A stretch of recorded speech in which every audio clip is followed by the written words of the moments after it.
Dr. Charles Burt from Cal Poly will speak on fundamental elements of agricultural water use efficiency. I might note that Dr. Burt is one of 3 university speakers here. I think we have a very healthy dynamic going on in California. Both the CSU system and the UC system are actively engaged in water use efficiency and water practices. I think that creates a healthy competition, quite frankly. So I'm glad we've got representatives from both university systems here to speak to us today. Dr. Burt. Okay, great. Talk about efficiency here. And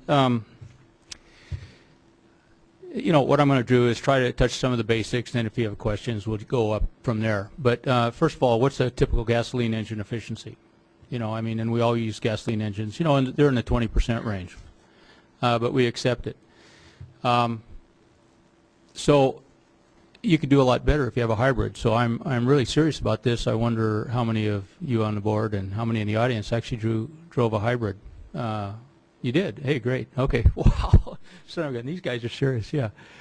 You know what happens is, I offered to take my diesel pickup to go pick up my colleague whose Prius crapped out on her on Interstate 80 last Friday. So thank you, Charlie. Fortunately, the rubber band just got hot and she was able to go on her own. But yeah. In other words, there are things besides efficiency that you consider when you choose a vehicle. How's that? And it goes the same with ag water. So then this is what was already discussed. What is a typical irrigation efficiency? You haven't heard the word irrigation efficiency specifically here. But you have to have in your mind some type of number there. And then the question is what specific equation did you use? And there's where people start to stumble. And not only what equation, I mean very specifically, you know, it's a number. Numbers come from equations. And where do you get the numbers? For example, if there are numbers on applied water, where did those come from? You know, seriously, you start questioning everything. So this is the technical definition of irrigation efficiency, and notice it has just irrigation water in it. It's a question of where did the irrigation water go? And basically it says on the numerator essentially what percent was beneficially used, and then we have in the bottom, and I won't try to explain this whole thing, but the change in storage, and that recognizes the fact that during wet years we store water in the groundwater, for example, dry years we extract it. So it comes out of storage. But very few people could actually quote this from memory, but you find a lot about irrigation efficiency. And then the next question is what were you talking about, and which year were you talking about? Remember, every year was different. So we have spatial and we have temporal differences. And spatially, it's not only regionally, but on the smaller scale, people will frequently confuse field irrigation efficiency versus farm irrigation efficiency versus irrigation district efficiency versus regional efficiency, and all the numbers are different. The equation's the same, the numbers you put in are different. In other words, your boundaries are different. Basically, the idea of efficiency is generally you have a box, you have a box with boundaries, and you say what goes in, what goes out. And depending on where your boundaries are, you get a different number. How's that? And it's already been discussed about recirculation. Now, back to the gasoline and water thing. Here's the thing. If you waste gasoline, it's gone. If you have an inefficient irrigation, you've already heard several times today, it isn't necessarily gone. It went somewhere else. But again, there can be confusion in people's heads about efficiency. So same words, totally different concepts. So we have to be a little careful when people say that if we go to drip, we're going to save a lot more water. That's a big one. Now, I'm a big advocate of drip, and I've written one of the major textbooks on it. I've been very active in training irrigation dealers. And by the way, that's something that hasn't been discussed today.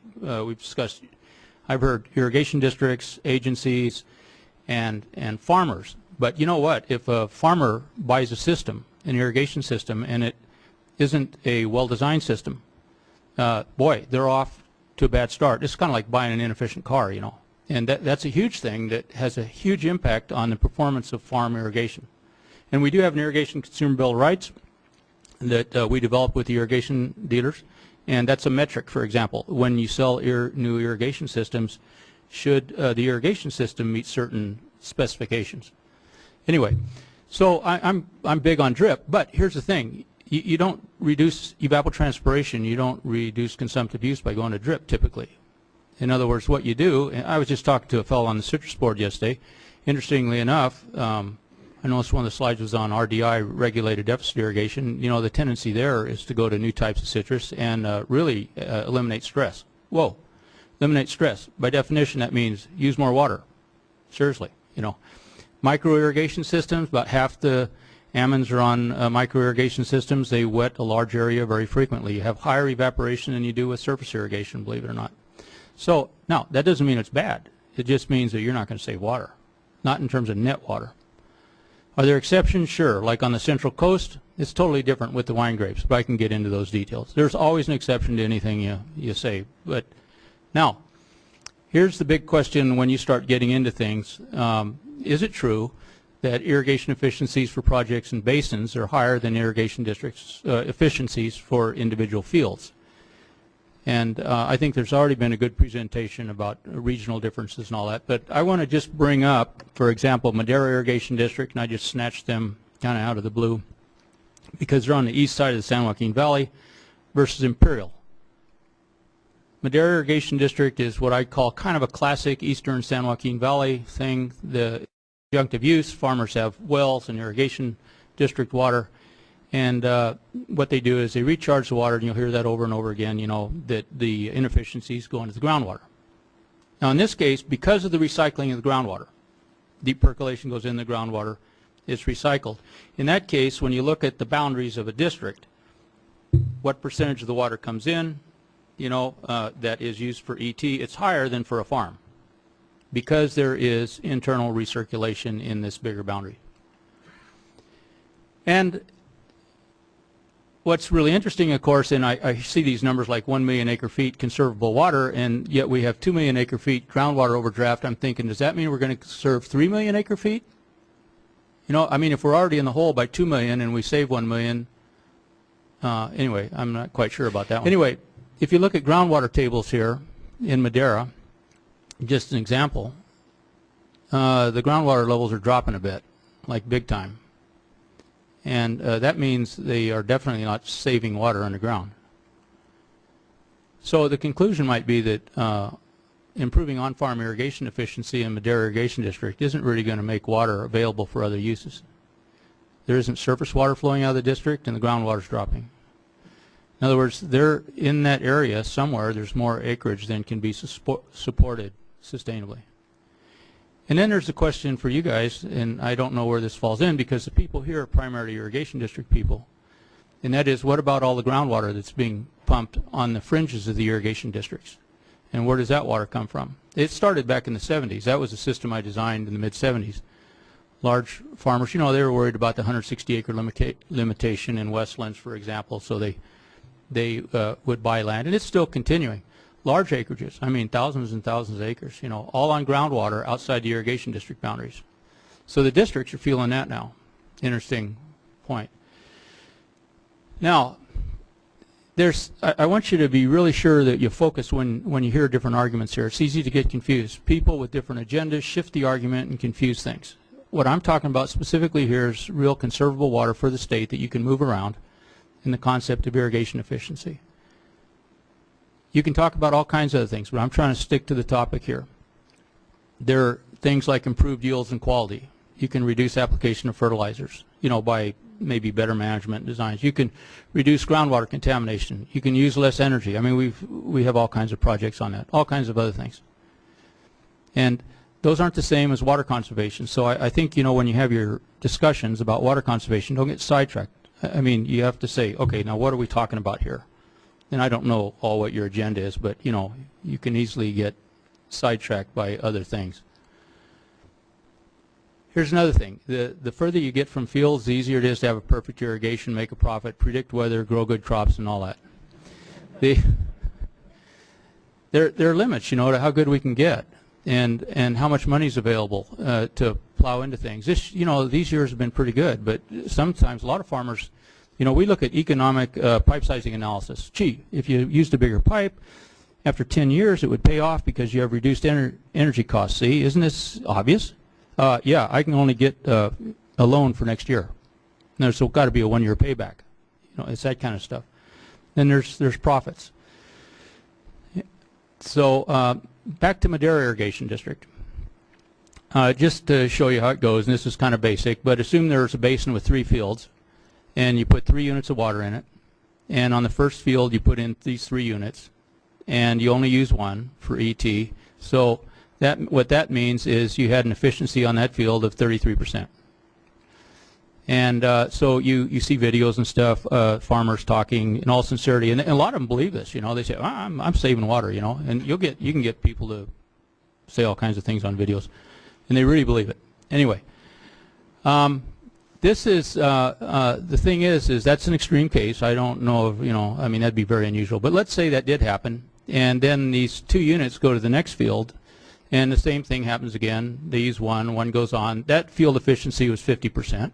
And the last one, it got exactly what it needed, and it had an efficiency of 100%. So I guess the average is 33 plus, well, actually, not really. What happens, if you look at the wasted water, one way to do the math is, sure enough, there were 3 units, and it's pretty easy math. It's not rocket scientist. But the problem is only 3 came in, and therefore, if you look at the basin basis, it's 100%. I mean, you know, that's the classic deal. Any numbers you want, but that's the bottom line. So how about Imperial?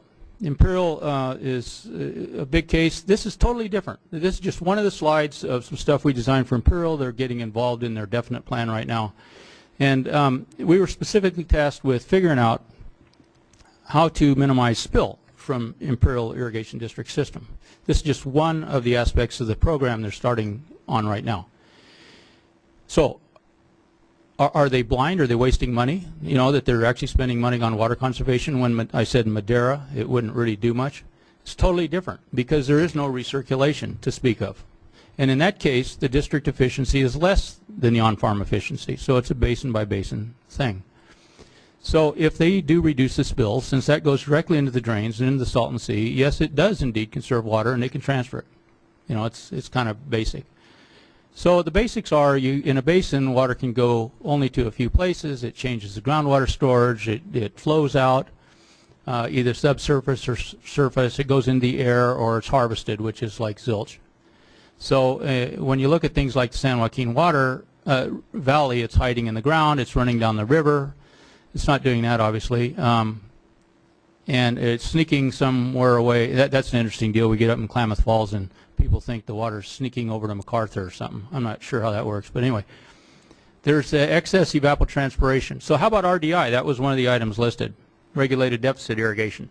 I'm not so sure about the potential there. I'm really not. We're already doing it extensively. Anybody who grows wine grapes knows about it. Processing tomatoes, you know about it. Cotton, you know it.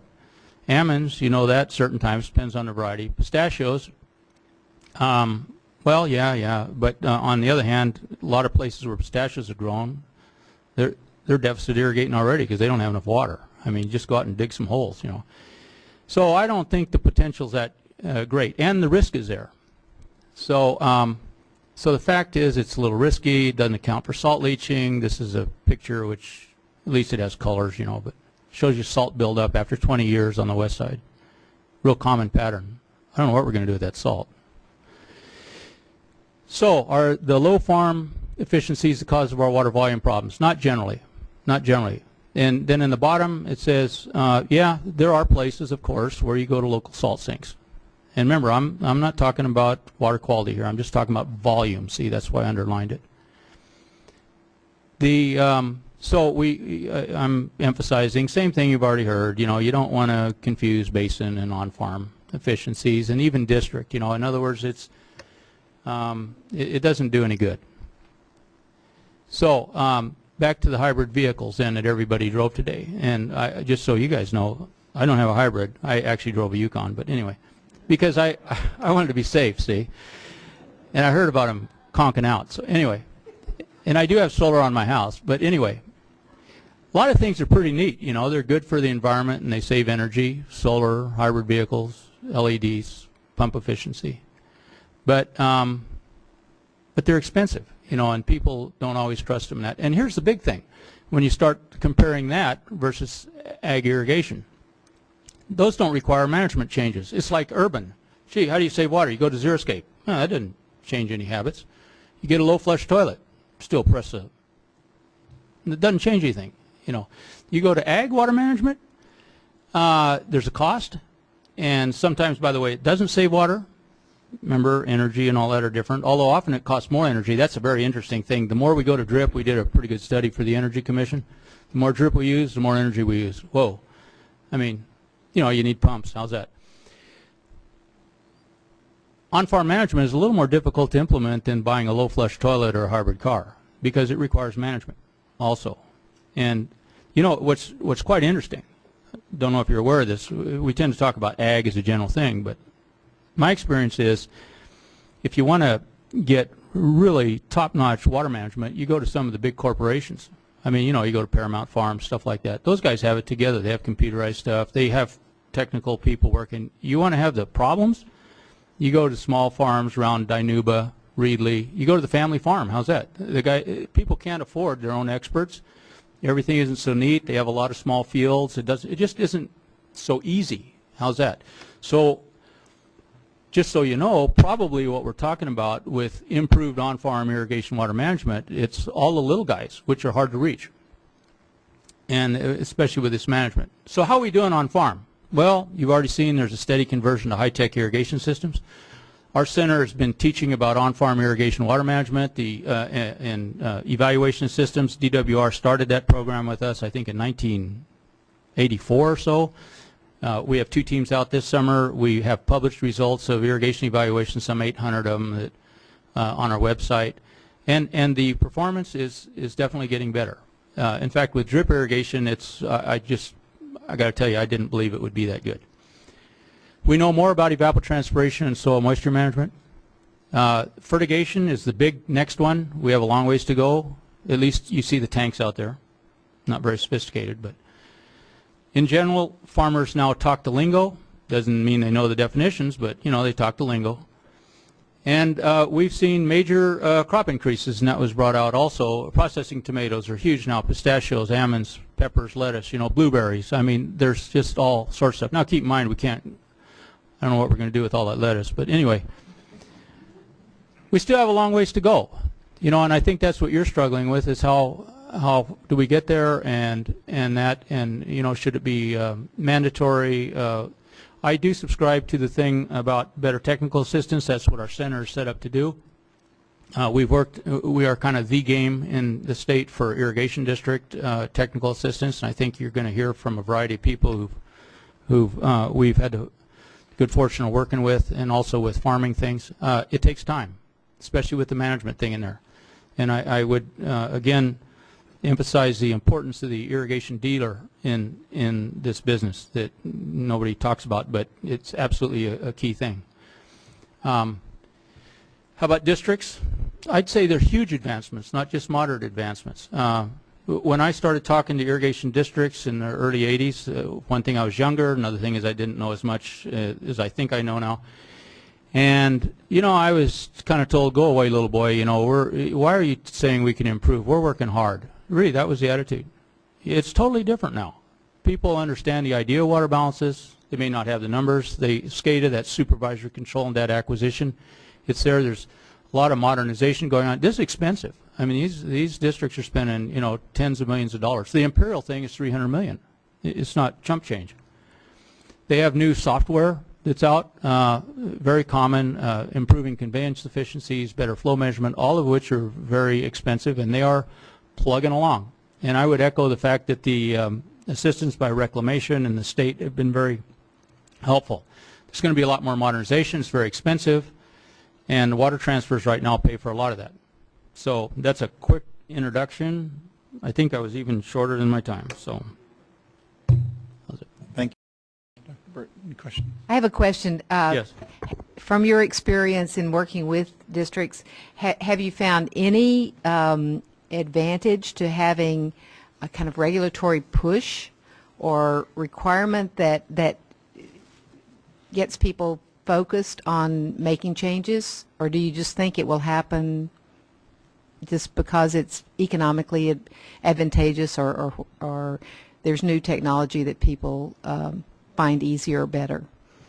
Yeah, well, there's no doubt that the regulatory environment has pushed many districts. They're looking forward. they're not going to give away all their secrets because they're trying to figure out how to do it. But, I mean, take, for example, the San Joaquin River. The requirements on water quality in the San Joaquin River are impossible to meet, in my opinion. I mean, it's a straight water balance thing. You either hide the salt somewhere or you put it down the river, you know. I mean, that's it. So these guys are in a dilemma right now. And, yeah, it's a serious problem. So, yeah, that's definitely forced things. You go up and down the San Joaquin River, for example, and people are definitely making changes in light of the environmental regulations, whether they're right or not.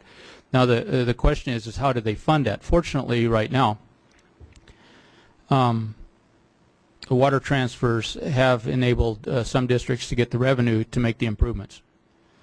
Whether it saves water for the state or not is another thing, you know. But yeah, there's definite Sacramento River. Everybody's very aware of regulations. It's a question of at what point do they get so strong that they, you know, you just can't meet them. Thank you, Dr. Burke. Okay. Thank you very much.